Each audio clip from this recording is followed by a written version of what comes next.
यार खातिर प्यार प्यार कुर्बान हो जाए, कुर्बान हो जाए।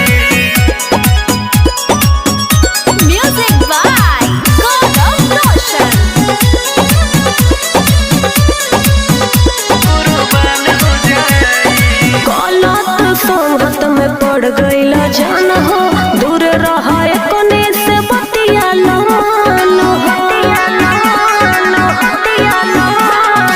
गलत संगत में पड़ गईला जान हो, दूर रहा कोने से बतिया लो जदी इहे रही रहन तोहर नाम से जुदा हमरो नाम हो जाई। जौन सोचतारू उहे सुना काम हो जाई, यार खातिर प्यार कुर्बान हो जाई।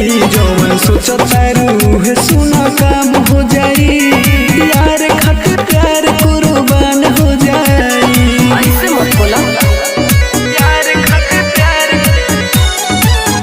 कुर्बान हो जाई।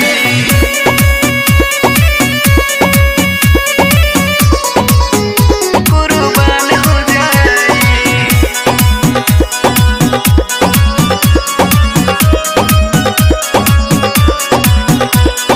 दोस्ती सलामत नइखे ए राजा, सुन आज कल के हो। मन बन बात तो बड़ी पछतैब, तू आगे चल के हो, चल के हो, चल के हो। बहुते सजैले मानी दिलवा हमें सपना, खुश रहिले संगे यरवन के अपना। अच्छा लागे ओ कोनी के चलते कहियो सुनो, तोहरो इज्जतिया नीलाम हो जाई।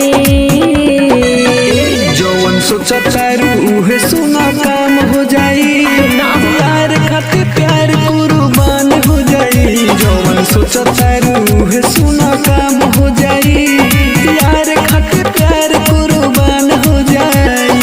यार खातिर प्यार कुर्बान हो जाई, कुर्बान हो जाई।